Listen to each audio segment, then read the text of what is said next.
Welcome along to the Thursday press conference, ladies and gentlemen. We have a two-part press conference. Fernando Alonso to come, but first up, as you can see, Lewis Hamilton, Stoffel Vandoorne and Sergio Perez as well. Get your tweets coming in at #AskCrofty and react to what the drivers have to say. Let's hear from them. So far, so good? So far, so good. Yeah, happy to be back in Bahrain. Always amazing weather, and yeah, it's been an awesome season so far. Want to try and we're working very hard collectively as a team to try and continue at that level. Just following on for some comments after the last race, obviously you're a two-time winner here in Bahrain, but given the circuit layout here and particularly the higher temperatures, which could possibly play to Ferrari's strengths, are you expecting an even tougher battle to keep them behind you this weekend? I definitely do. I think Ferrari have obviously shown tremendous pace, and I think obviously the first race, particularly in race trim, they're very, very quick, particularly on the hotter circuit. So being that it is a hotter race here, I think the gap's going to be even closer, if not different than perhaps it was before, but we shall see. Obviously yesterday, Fernando Alonso announced he's going to race at Indy next month in the Indianapolis 500. As a motorsport fan yourself, as well as an old rival of Fernando's, what do you think of him skipping Monaco for Indy? I think I think firstly it's great that a driver's able to do that. I think us drivers should be able to do more than one series. There was obviously a period of time in the past where there were drivers doing multiple series, so I think it's pretty cool that he's doing it. And I hope Jensen comes back. I think it'd be great for the sport to have Jensen back in. Thanks very much for that. Stoffel, coming to you, you obviously made your Formula One race debut here 12 months ago with a point-scoring finish. It's been a pretty tough first couple of races for you, but what have you taken from them to make you stronger going forward? Yeah, it's great to be back in Bahrain. I had obviously a good race here last year, which was nice to get that opportunity. A year on, I think, yeah, it's a lot different. I've now got two races under my belt and a bit more experience. It's not been an easy situation for us at the moment, but yeah, I think I feel in a good position, and hopefully this weekend we can prove again that we make a step forward. Clearly very tough for you to have that lack of performance from the McLaren Honda package at the moment. When do you expect a step change, and how have you revised your expectations for the year? It's difficult really to put any time frame on it when it will get better. Obviously we're all hoping it gets better sooner rather than later, so yeah, I don't know exactly when we will see a step in performance. All right, thanks for that. Sergio, coming to you. You finished on the podium here in 2014 and have a 100% finishing record at this track. So is it one of your favorites? Yeah, I think it's one of my favorites. I've had good racing here, good races in the past. Certainly the podium the year before, and I think this track suits my style quite good. So hopefully we can have a good finish, close the gap to the cars ahead, especially now that the midfield is so packed, and we're probably a bit behind in that group, but hopefully we can keep scoring good points for Sunday. Well, let's drill down into that a little bit, as you say about the midfield. And obviously, the team has now bagged 2 double points finishes in a row. Give us an insight into just how tight that midfield battle is, and what kind of things make a difference to getting a good result in that battle? Basically, the whole difference is getting a perfect qualifying, because if you don't get a perfect qualifying, it's the difference between being P8 to P14, P15. So having a great qualifying makes a huge difference to your weekend. The first lap counts a lot as well, and yeah, just having a good strategy calls, executing a perfect weekend, and otherwise that's the difference between scoring points and not scoring any points. Okay, let's throw it open to the floor.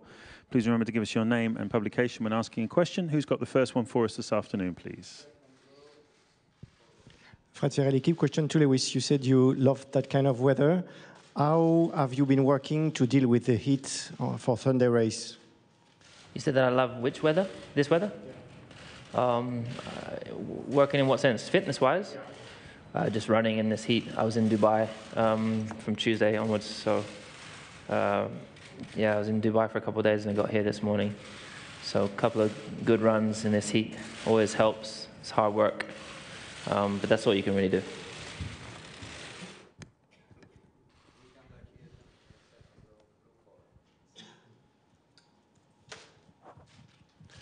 Graham Harris, Motorsport Monday and motorsportweek.com. Question to all three drivers.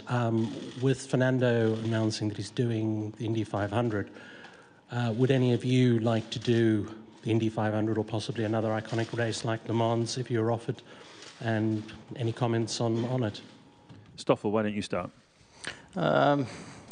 Yeah, I think I've decided to do the Spa 24 hours instead of Hungary this year. So, yeah. Lewis? I wouldn't miss out any of the races in Formula 1. Definitely continue to do all the races, but I like to do MotoGP. I like to ride a MotoGP bike. And there's another race, probably a NASCAR race like Daytona 500 maybe. Sergio? I certainly wouldn't miss Monaco because for me Monaco is my favorite weekend in the whole calendar. So I wouldn't miss Monaco. And normally you have that clash. But yeah, I'd like to do some other racing. I certainly have some interest on IndyCar. Indy 500 certainly it's one of the best races in the world. So I'll definitely like to do some. Okay, next one, please. Simon Lazenby, Sky Sports. Question for Lewis. I know it's early days, but how does it compare fighting a 4-time world champion at another team as opposed to fighting your teammate in the same car? Does it excite you more this year if it's taking a relative stage from last year, say?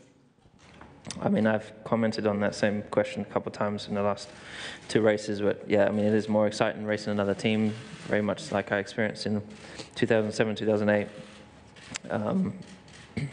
And also growing up watching seeing races with McLaren and Ferraris, the great teams that are at the top competing each other, I think is always exciting. And so to be in amongst a fight with a Cyril Bowers and a Ferrari, which is also a very historic, great team, I think it's more exciting than just silver at the front.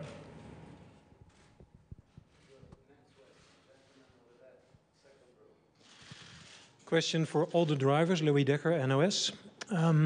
Of course, this is a back-to-back race. Can you explain a little bit, not how heavy it is for you as drivers, but for the team, logistically, physically, mentally? Sergio? Yeah, it's very hard for our guys, you know. They have such a hard time, the mechanics. They come here at very early in the morning and they leave very late at night, pretty much every day since they come in here since Tuesday. So it's very, very hard for the mechanics. I think for us as drivers, it's not that hard. I mean, it's another race, and we have plenty of time to rest off. But especially for everyone that is involved in the team, they have a very hard time. So I think having 2 back-to-backs is pretty much the limit.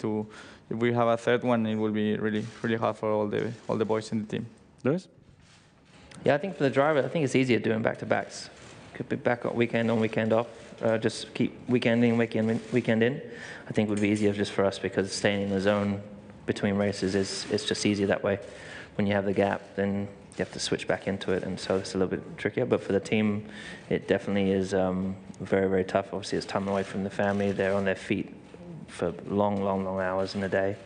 But in all honesty, a lot of the guys, I mean, particularly my guys, they love it. You know,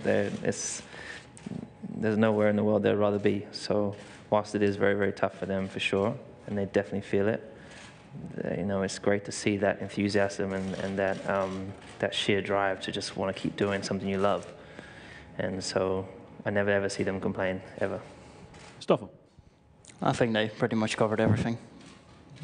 Okay, perfect. Dieter Rankin, Racing Lines.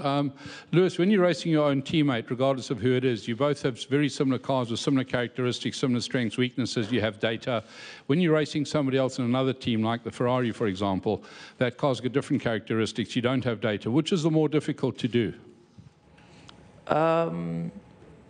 I think it's more difficult for sure racing up against, I wouldn't say there's one more difficult than the other, it's just different. You know, when you're racing up against another team, there's strengths and weaknesses. You know, when we were qualifying last week against the Ferrari, they looked like they were going to get pole, and then somehow we're finding a bit more time on the track in the blind, really, because at the time I was the quickest out of the 2 guys in our garage. And so I was having to base myself for myself. I couldn't base myself off Sebastian. So definitely having to push the boundaries on your own is more of a challenge, which I love. When you're comparing data and you're constantly just pushing each other, it's okay, but it's not as much fun as competing against an unknown.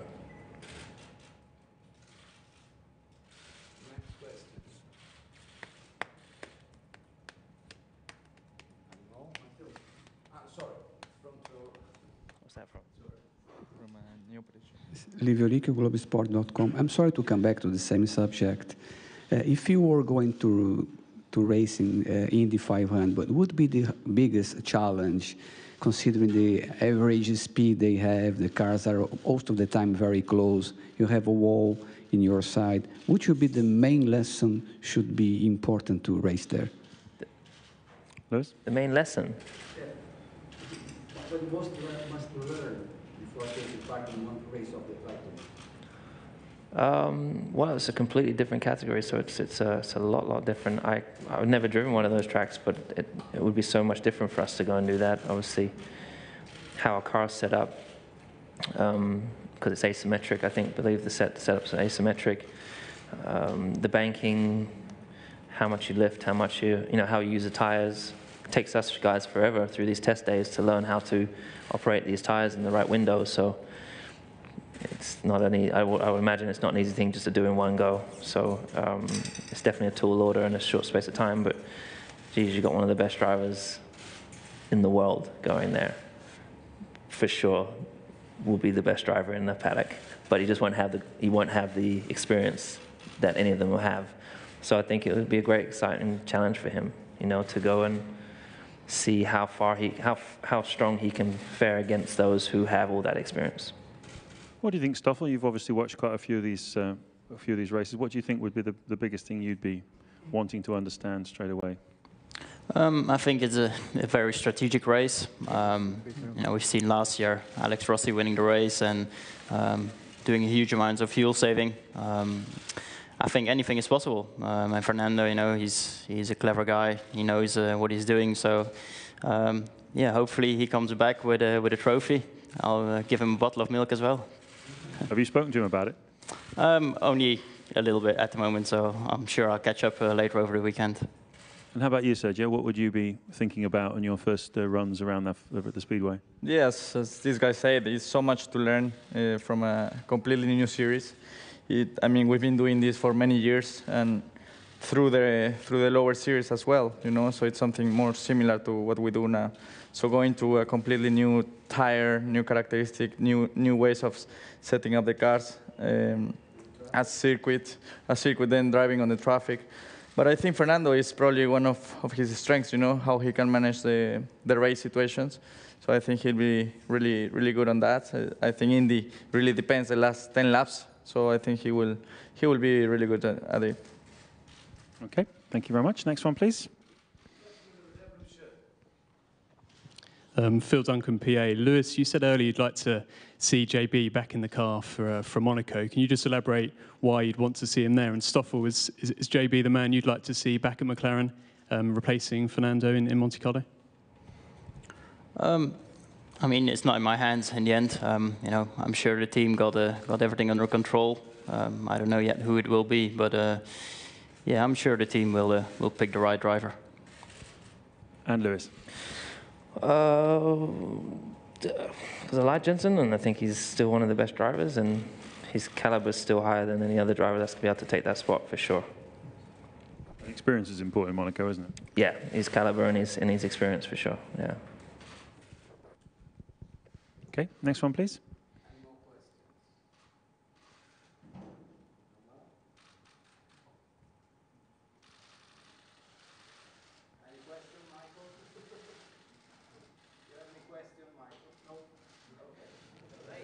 Thank you very much, gentlemen. Good luck in the Bahrain Grand Prix. So that's the first part of the driver press conference for today. To come, Fernando Alonso, Kevin Magnussen and Jolyon Palmer. They're out in the pen, in the paddock at the moment, being interviewed by the likes of Ted Kravitz. And when they've finished with the TV interviews, then they'll come in to face the journalists in the room who are sitting there and waiting patiently. You can see Simon Lazenby with a couple of questions waiting for the drivers to come through on what is a really, really hot day here in Bahrain. The temperature 38 degrees at the moment, barely a breath of wind as well. And those conditions are going to be with us throughout the weekend, except Sunday, where the winds are going to get up actually on Sunday, and the track temperatures could be about 10 degrees cooler.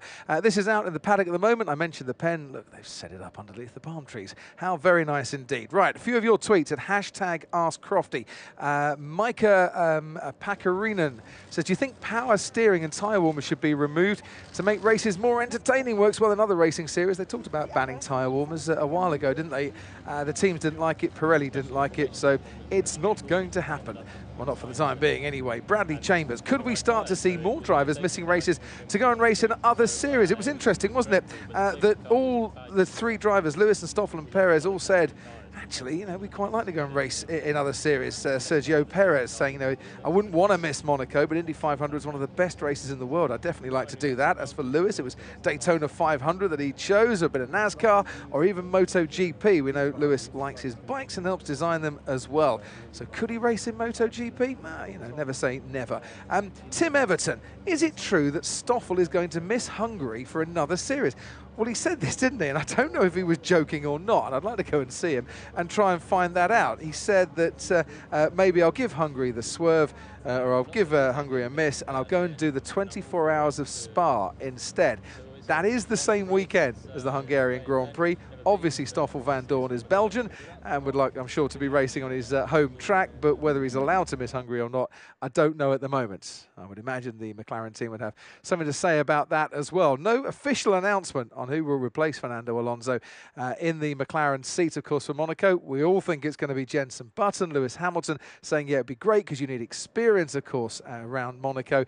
But as Stoffel said, nothing has been confirmed just yet, and he's sure the team will make the right decision. Right, a few more tweets. If Jenson is to return, will he be lower in the pack because he's had less racing recently, says Macaulay Beard. It's not so much less racing. I mean, has he been doing the right sort of training as well? His neck muscles. Does he need a big, wide neck for his triathlons?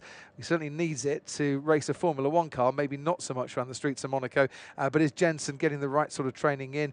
Will he have time to get the right sort of training in if indeed he is to replace Fernando Alonso for the Monaco Grand Prix? Jackie says, Stoff's not giving much away, is he? Marked contrast to Lewis' smileness and openness this year.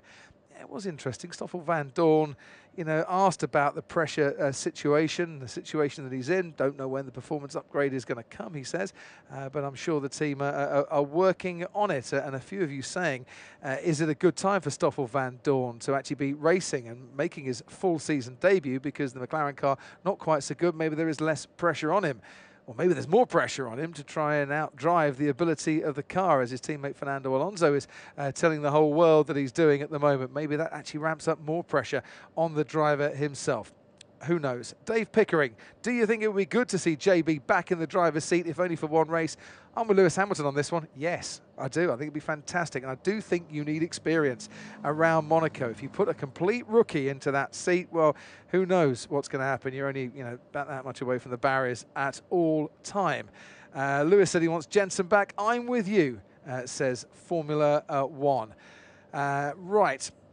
A few more. Who would replace Alonso at Monaco? JB or one of the two reserve drivers in Cam Steve? We still don't know on that one at all. And would Alonso be willing to return to Ferrari next year given their current form? I wonder if any of the journalists are going to ask him about that.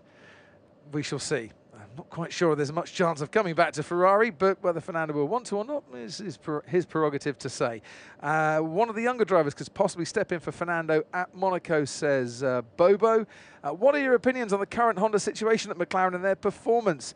Josh Bose says this one.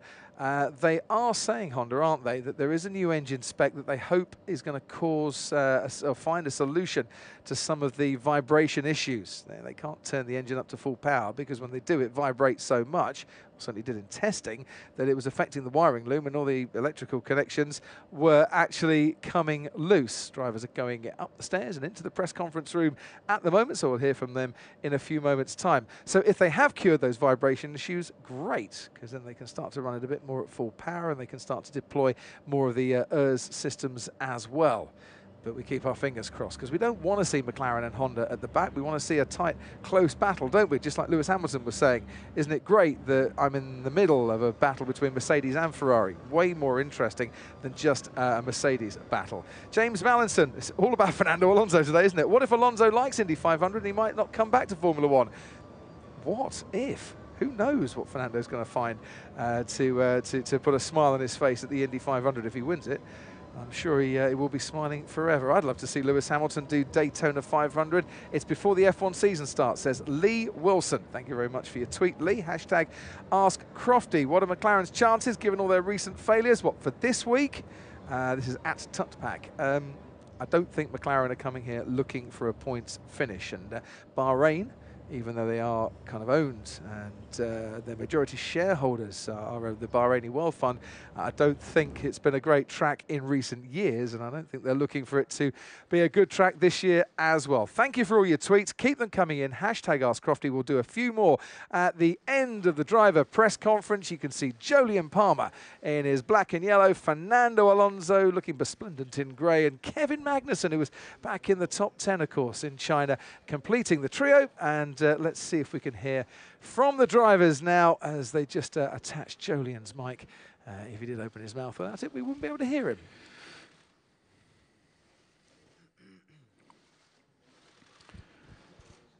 So now we move forward with the second part of the Thursday drivers press conference from Bahrain with Fernando Alonso of McLaren, Kevin Magnussen from Haas, and Jolyon Palmer from Renault.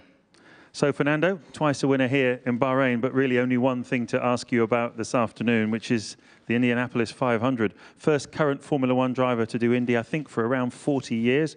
What's in it for you, and what's in it for Formula One? Well, I think, yeah, as you said, it's something that is not very common now. I think in the past it was all about the best drivers in the world, with the best cars in the world, in the best races in the world. Then it became more and more professional, the sport, and you know, everyone was dedicated or full committed to only one series, and I think that changed over the time. But yeah, this possibility, it was there for us this year, and I think you know, I'm excited to try a different thing. If I want to be the best driver in the world, there are two options: or I win 8 Formula One World Championships, one more than Michael, which is very unlikely, and the second one is to win different series in different moments of my career, and be a driver that can race and win in any car, in any series. So that's very challenging, very attractive as well. So this is the reason behind. And the same team is a win-win situation. As you said, I think it's good for Formula One to this big market in North America that we've been pursuing for many years. I think it's good to go there now and show the respect for all the IndyCar series. Good for Indy, I guess, to have some Formula One drivers in the competition, and same for McLaren and Honda. I think as a team, to be racing in the same day in Monte Carlo and in Indy 500, to McLaren and Honda in different series is just an amazing thing for motorsport fans. So I think, as I said, it's a win-win situation for everyone. It's obviously a very different kind of driving discipline. So in terms of the preparation, how many days running do you expect to get before race day, and what kind of preparation do you think you're going to be able to do? There is not a defined plan yet, still ongoing, so I cannot answer 100% sure what will be the plan. The moment I will be next weekend in Alabama doing just visiting the race and meeting the team members and see how the things goes there. Probably on Monday after the race I will do the seat fitting, and then I will fly to Russia for the race. After Russia I will try to be in Indianapolis for a couple of simulator days and hopefully test the car, but it's not 100% sure. And after that, I will go to the Spanish Grand Prix and then fly to America on Sunday after the race, because the free practice are on Monday midday. So definitely it's busy weeks in front. On the planes, I will try to look some videos and some races from the past years and try to learn as quick as I can. It's completely different skills, what you need there to adapt to the car, to adapt to the circuit, strategies, ways of racing, that close, at that speed. So many things that I have to learn, and I'm not ready at the moment.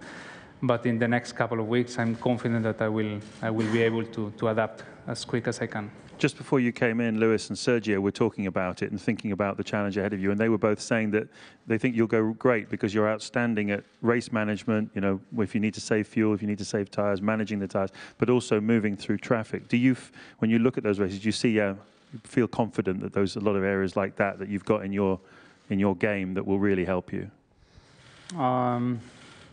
Not really. I never thought about that. Before making the decision, I think I don't feel prepared now. I don't feel, let's say, I'm not in my comfort zone driving those cars or thinking about those cars. But I'm not afraid of trying, and I'm not afraid of not delivering a good result. But knowing at the same time that there are very important weeks ahead, and if I want to win one day the Triple Crown, is something that I have to make this a step, and this year was the best opportunity for us as a team. Okay, thank you very much for that. Kevin, coming to you, 8th obviously in China, scored Haas's first points of the season. We asked Sergio earlier on about the intensity of that midfield battle this year, with Haas's best ever result coming here 12 months ago. Do you feel that this is a circuit that, again, you can rise on as a team? I don't see any reason that it wouldn't be as good as China or even Melbourne. I think we have a good car that works well in most conditions, and I think, as I said, there's no reason that we shouldn't be able to perform here. The midfield is very close and competitive, so getting points, you really need to be on top of everything, and that's our target, to be on top of everything and to try and score points again. But it's not easy. You've raced with two well-established operations, obviously, in McLaren and Renault. How different is it racing for a startup? Does being at a team like this actually suit you, do you think? Yeah, in some ways it does. Being small, some things are easier, some things are more difficult. I think there's a lot of talent in the team. I think they've got together a really strong, small group of people that work really well together. In some situations, it's difficult when you're small. For example, when we need to go into FP3 with no practice, when we miss Friday like we did in China, it's not easy because our preparation before the race weekend is not as strong as the big teams, of course. But we react quickly and we take decisions well. And as I said, if everything goes well, I think we should be strong.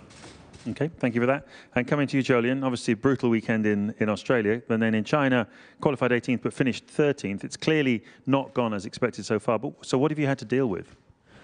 Well, Australia was a very tough weekend for many reasons, but China was much better, to be honest. The car was feeling good. I finally had a clean session in FP3 and we were in the top 10.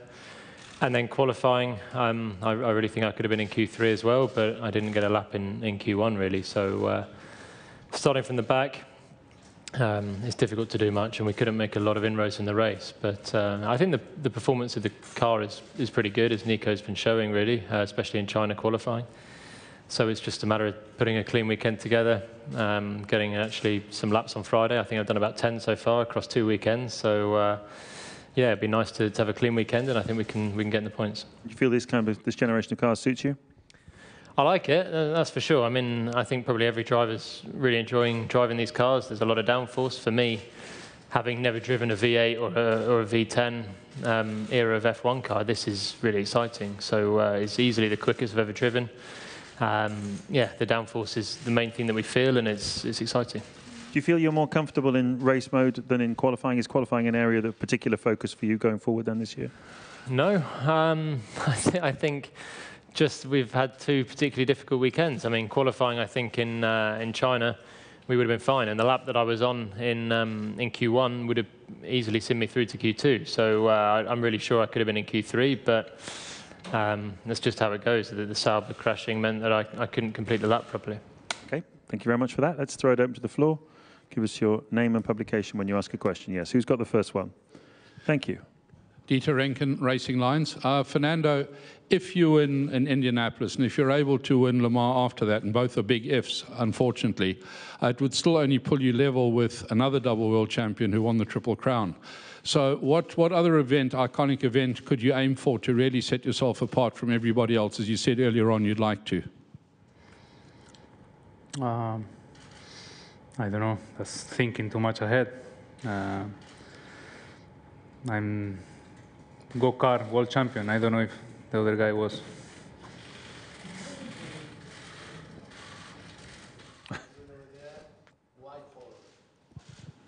Ian Parks, New York Times. Fernando, two-part question. Would this have happened if Ron Dennis had still been in charge? And B, more significantly, would you be doing this if you had a competitive car beneath you this season? First part of the question, I guess not. I think Zach is a man that you know, has a bigger vision than other team principals or bosses that I had. You know, he see motorsport differently. He see McLaren bigger, not only concentrated in Formula One. McLaren won Le Mans a couple of times, won the Indy 500 in the past as well a couple of times, and I think he's a true racer. So I think it's great that McLaren and Zach joined forces last year. So that's a good thing. And secondly, I think if the car was competitive this year and we were, you know, with 43 points together with the other two guys, you cannot afford to lose 25 points possibility, you know, missing one race. So probably the thing was different if we were competitive.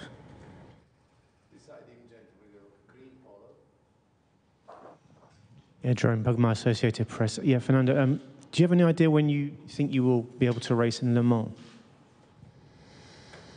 I don't know. It's between Canada and Baku, no? We see how many flights, connections there are. No, I think definitely it was something in the table also this year. Also because Zach, as American, he was pushing for the Indy 500. Eric, as a French, he was pushing for the Le Mans. So I have two girlfriends in one moment pursuing the race. But I think the McLaren-Honda partnership and to be able to run this in Indy 500 was very attractive this year. So for Le Mans, it's something that I will do. As probably as soon as I can. I don't know if it will be from next year or from the following years. And yeah, the only and first priority is Formula One. So if I can race together with Formula One and other series as I'm doing this year, will be great. If not, I will do only Formula One. Simon Lazenby, Sky Sports. Just to follow up again on what Ian Parks was saying, you said that you know this wouldn't have happened under Ron Dennis potentially, but it's happening under Zach. What about the new owners, Liberty? Have they given it their blessing? They don't have to, but have they done so? And could you imagine you being allowed to do this, or would the squeeze have been put on for you, not one of the leading Formula One drivers, to have done this under Bernie? As you said, I don't think that they have a key role on all these decisions. It's more a team decision. But yeah, I think they are also more open than in the past. And we see also with all the things that we are allowed to do here now, a little bit more relaxed environment. So I think it's also great for Formula One.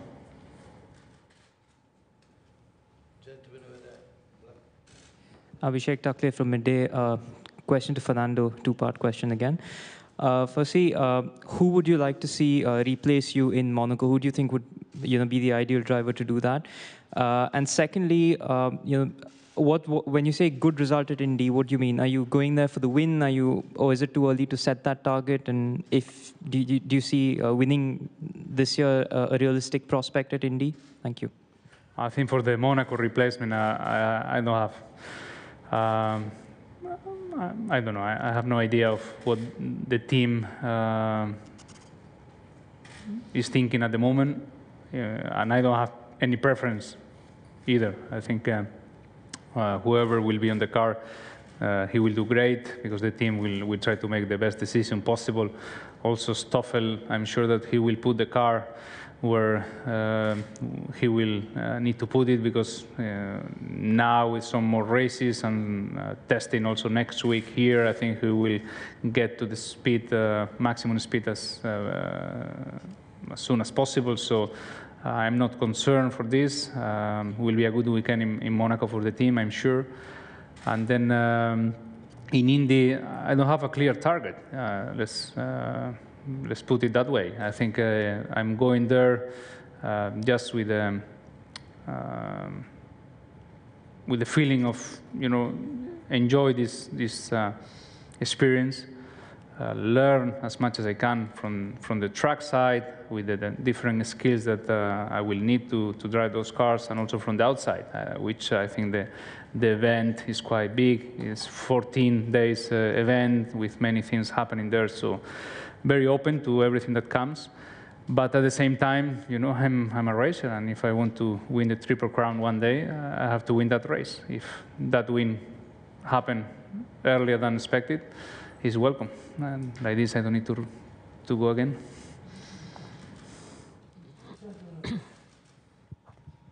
Fernando, was McLaren's desire to keep you for 2018 any part of these discussions? Have you come? No, there is, at the beginning of the year, the team asked me what was my intention and my thoughts for the future. I told them the same thing that I told you guys on the launch of the car. After the summer, I will think, and I will make a decision of what I will do next year. So nothing changed after this discussion. It's not that I'm thinking away from Formula One, so this will be my last year because this decision, and obviously it's not that thanks to this decision, I'm closer and closer to McLaren and to renew the contract. So it's completely independent. So after the summer, I will see. Last question has been posed by Andrew Banks on BBC.com. Gentlemen, for the second row. Graham Harris, Motorsport Monday, motorsportweek.com. Fernando, you said you're open to other things in IndyCar as well. Would you be open to other IndyCar races, bearing in mind there's a doubleheader the week after Indy before Canada, and you're in North America already, and it's a street circuit? No, I don't think so. I think it's one-off. I will do Indy 500 because it's the race. It's the biggest race in the world and the fastest race in the world. But after that, especially after Indy and Canada, probably I will be 2 weeks in the living room watching television and relaxing. Just before we move on with the other questions, I'd like to ask the other two gentlemen, what do you think of this, and would something that you'd like to do? I think it's cool. I think it's something obviously pretty different. It's exciting for everyone, for him especially, but for the whole of F1. For me to do it, I think we're in quite different positions right now. So maybe in 15 years, if I'm in a similar position, then maybe.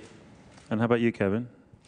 Yeah, I can see, with his situation, it makes sense, and it's a really cool thing to do. So, I can understand him.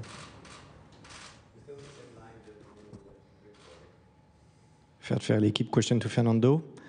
Two parts. First one, was it your idea to go racing elsewhere, Indy or Le Mans? And second one, you had some tough time physically in Bahrain, I don't remember, in 2006. So did you prepare differently to this race with the new cars? The Indy and Le Mans,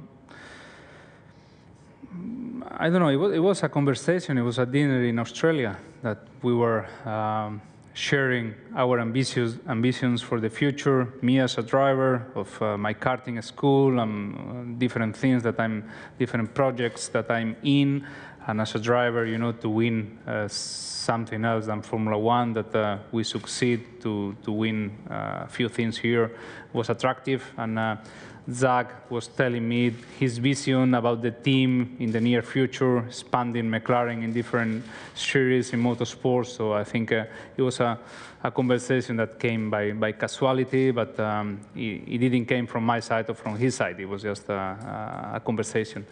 And then in Bahrain, it was 2009 when I lost like 5 or 6 kilos. I sweat 5 or 6 liters of water. We had a problem with one of the looms on the radiator, and I burned completely all my back on the race. And yeah, after the race, I was completely off. So hopefully everything will be in place, and we will not burn the skin any further than the sun in the morning.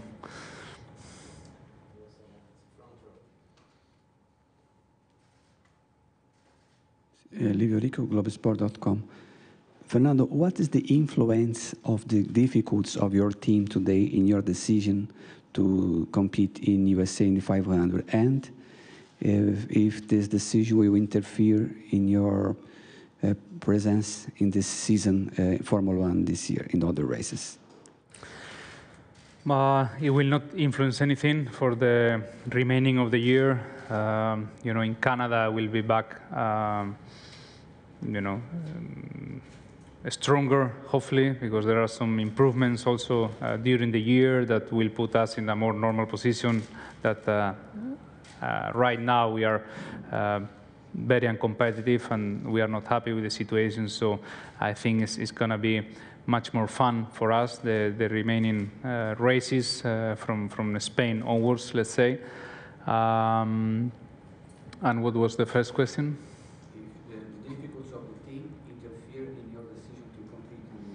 Not really. I think it's true that, you know, it's a good motivation, and you know, the possibility to win a big race, a big trophy like Indy 500 in the middle of a year is like winning a world championship in one weekend. So you have two possibilities in 1 year. So it's very attractive, but it's not that it came to our mind because this year we are struggling, or last year or the last 2 years we are not competitive. This is something that I keep repeating from 2014. I remember being in Ferrari and talk about this possibility to Mattiacci and people in Ferrari, even racing 24-hour Le Mans with a 458. So you compete in 2 different categories in the first year, in the same year. So it's nothing new because the performance of this year. Dieter Rankin, Racing Lines. Fernando, given what you've just said, if you don't win in Indianapolis, would you consider putting a clause into your future contracts, regardless of which team, that you can actually choose to compete in, say, Le Mans or the Indianapolis 500?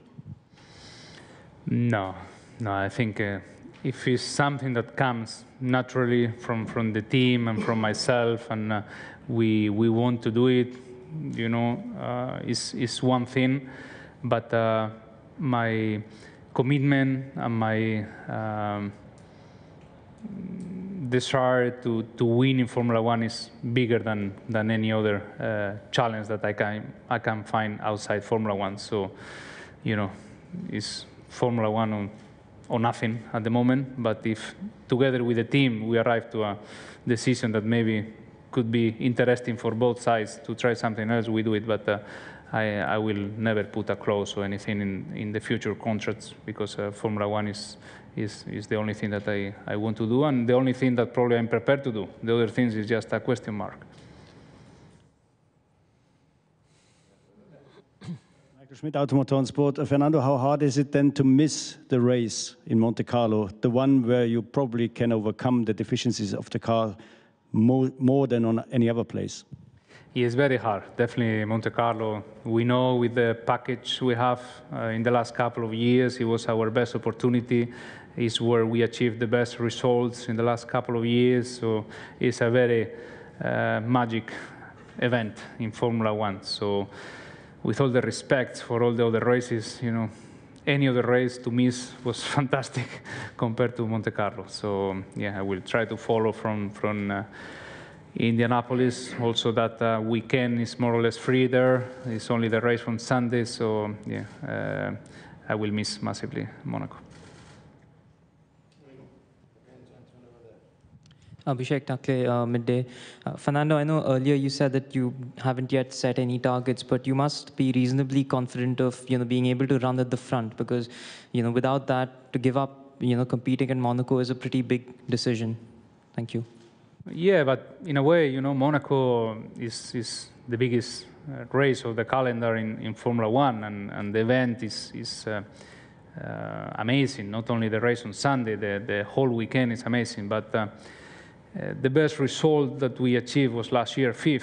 You know, thinking that we are a little bit less competitive this year, and you know, and you are maybe you have the possibility to do another top 5 or top 7 or 6 or wherever. It's great to have some points, but you know, I won a couple of times there already. I'm 2-time world champion, so to have 5th, 7th, or 9th in Monaco, it will not change my life. You know, so in a way, it's impossible to compare. To have the chance, the minimum chance to win Indy 500, compare a 5th or 6th or 7th in Monaco. You know, is much bigger the other possibility. Dieter Renken, Racing Lines. I assume we're allowed to ask the other 2 drivers some questions as well. Good. So Kevin and Jolyon, your fathers both raced at Le Mans, Endurance Championship, etc. Could you see yourselves going there? It's possible, but yeah, I think for me, I'm so focused on Formula One at the moment, obviously only my 2nd year. So yeah, my position's pretty different. Still all eyes only on Formula One. I think I love the sort of sprint racing, but wheel-to-wheel racing, which is not so much endurance. But still, of course, Le Mans is a legendary race, so maybe. I think for me, you know, I want to be in Formula One and then focus on that. But my dad is still racing, and you know, he's in a competitive team in his series, and also racing at Le Mans. So I think it would be a shame not to try and do a race together. You know, as me growing up with him racing all the time, it would be a really special experience to do a race with him, and you know, imagining winning something like Le Mans with him would be fantastic. So, you know, it's weighing up those 2 things, that Formula One is my main priority. That's what I want to do, and what I want to focus on. But there is the desire to do something like that with my dad as well. So, you know, we'll see what happens. Maybe over there. Rebecca Clancy, The Times. Sorry, Fernando, to go back to you. Just saying then about Monaco coming 5th, 6th isn't going to change your life. Is that the approach you're also going to take when you look at where you're going to be next year as well, and who you're going to be racing for? Yeah, definitely. You know, I want to win, and you know, I'm here to win. I think this year I prepared harder than ever for this year. It was a change of regulations. We have high hopes for this year. I feel great with these cars. I'm able to extract the maximum from the cars, while last couple of years sometimes it was difficult because especially with the tires, you have to manage the tires in a strange way. Less you push, more performance was there in the tires. So this year is coming back to more normal Formula One, and I really enjoyed the race in Australia and in China as well. We were running and securing 8th place with the performance we have now. It was completely unexpected. Even the most optimistic simulation we had was telling us that we were around 14th or 15th. So I'm really I think, at the best of my career right now in terms of driving. So for next year, the target has to be only one, you know, fighting for the World Championship. So not anymore 5th, 6th.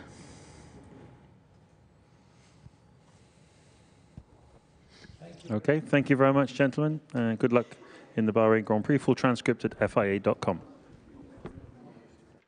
Well, there you are, the Fernando Alonso Thursday afternoon press conference with able support from Kevin Magnussen and from Jolyon Palmer as well. Dan Pearson says, feel for Kevin and Jolyon, they might as well have taken a book in there. But why doesn't F1 have a calendar to allow drivers to do other races? Maybe in the future it might just happen.